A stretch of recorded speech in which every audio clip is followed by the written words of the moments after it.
Hello guys, welcome back to another video, and today we're going to be reviewing a Bachmann DCC and sound locomotive. Now this is a part of their sound value line, which is Soundtrack's DCC sound, but it's their like cheaper alternative. And as you can see, it's HOEMD DCC sound value, Pennsylvania number 2200. Now you have definitely seen this in my previous videos. This is not a brand new model. I've had it around for like maybe 6 or 7 months. So it's definitely been broken in. So here comes the contents. So here's the box. Here's the bag. Everyone has seen this before. Blah blah blah. Useless stuff. Now we have the locomotive and its cradle. Here are the manuals. We have the DCC Quick Guide, which shows you all the functions and basically gives a brief overview of the DCC sound system in this locomotive. So we will be testing these functions, but here is the parts diagram. See, so we've got the top, bottom, there's the motor, there's the speaker. It's definitely Bachmann because how simple it looks. But I didn't pay a lot for this. So I think when I bought this, I paid like $100 for it because it was on sale at Train World. Now they don't currently stock this anymore. I've been looking for another one, but they don't have them in stock anymore. So they probably are getting new versions of the sound, or they just don't carry them anymore. But yeah, I got this on a discount. I don't know what the RRP is, but knowing Bachmann, it's probably over $200. So I would say I got a pretty good deal. Now, so here's the locomotive. We've got the trucks. We've got the brake cylinders, handrails. Now there's some paint chipping, but that's probably because of me handling it rough. So I wouldn't say that's how it is out of the factory. It might be, but I just didn't notice. Now, what you also may notice is that there is flashing around the handrails, which I did not do. Bachmann did, sadly. As you can see down here, here's the speaker, DCC sound value. Now we do have nickel silver wheels, but if I'm correct, it's wheel wiper pickup. I will take this off in a little bit to show y'all. As you can see, we got plastic couplers. Now I don't think this is the original coupler because I think the original one broke. Yeah, the original one's up front. Get it up front. As you can see, it's a spring, not a plastic string.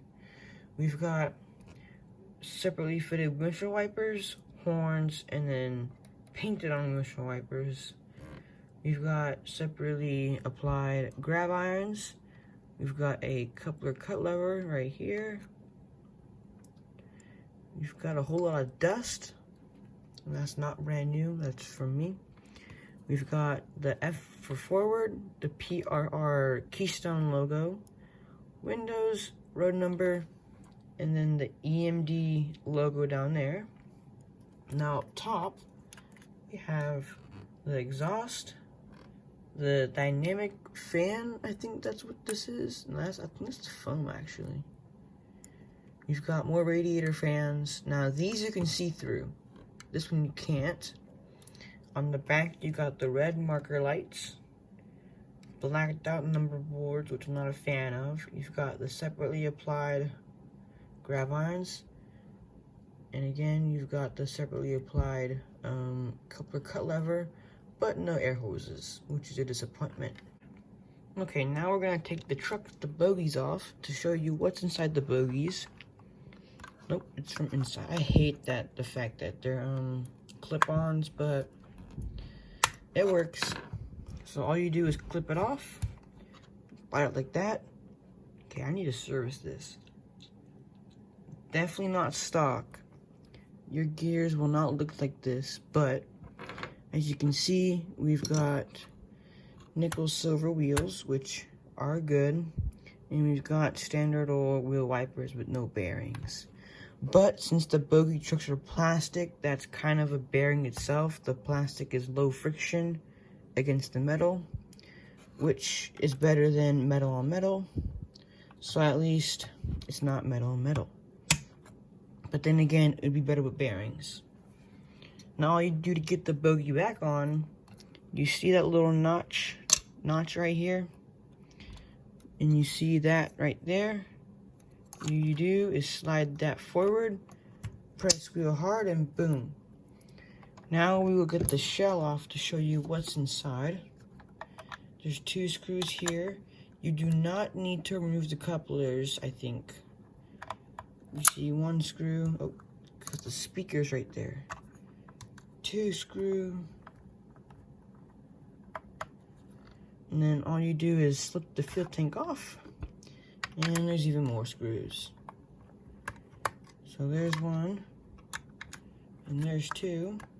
Total of 4 screws. And if I'm correct, the body should just slide right off. Yep. Not to lose those screws. So here's the body. Slides right off.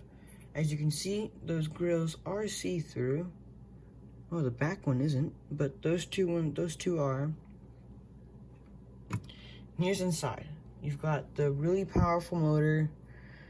I hate that these are exposed because as you can see, there's hair right there.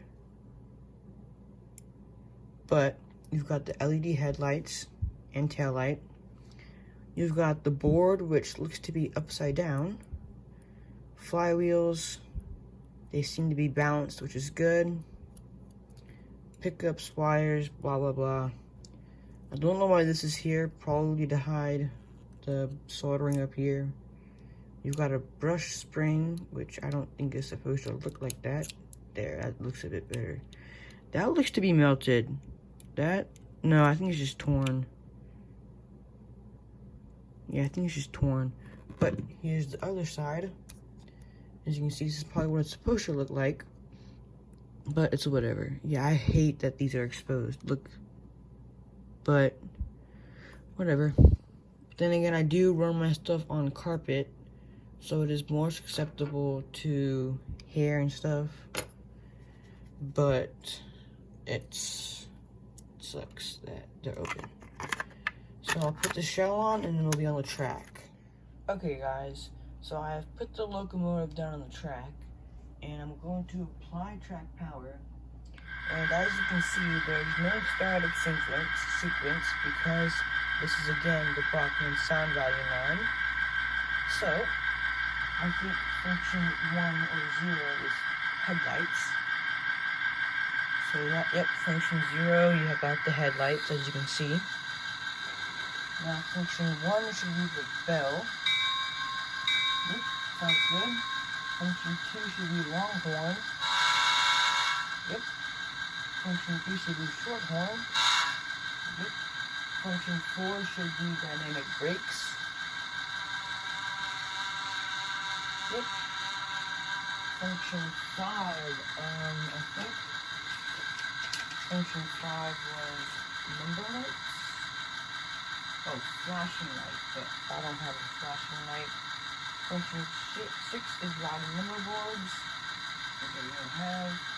And function 7 is dimmer, which works, as you can see up there. Now, we're going to be forward, we're going to go as slow as possible. Let me get on the track real quick, okay. So we're at, currently we're going to get speed step 1. That's pretty fast, but we're going to reverse. We're going to go really smooth. So we're going to go to speed step 1 and reverse. Okay, that's 1. Yep, so it's smooth. As you can hear, the sound is matching up. Now we're going to test the pulling power by coupling it up to a really long train. so we're gonna hurry that up. Very quiet too. I'll turn the sound off when I'm running it for y'all. So we'll couple up. Okay. So I've got this long train that goes around back to there. Oh, it does it. Uh-oh. We had a bit of a difficulty. One of my cars derailed. But as you can see, the single engine is hauling this massive train by itself. No problem. We'll get it up to about 50% speed. If my cars can handle that. That's 45, 50 right there. No problem at all. We'll try this in reverse too. Okay, let's go reverse, go backwards. Now the sound is kind of repetitive. It's the same high-pitched tone. But I think Soundtracks sells decoders, and that roller freight car has derailed. I think. Let's see, does it make a bigger mess? Oh boy. Okay, I forgot that those cars are pretty light, so I took them out. So now we're gonna continue backing up. That's a bit fast. So you can see, the engine's not doing too bad. No struggle at all. Let's see the back car. Oh my god. Okay. So here comes the engine. The sound does sound very nice. It's just very high-pitched and repetitive, which, like I said, I think Soundtracks sells a Tsunami 2 upgrade decoder for this. But I think it's like $100. But anyways, that should be it for the video. Bye-bye, guys.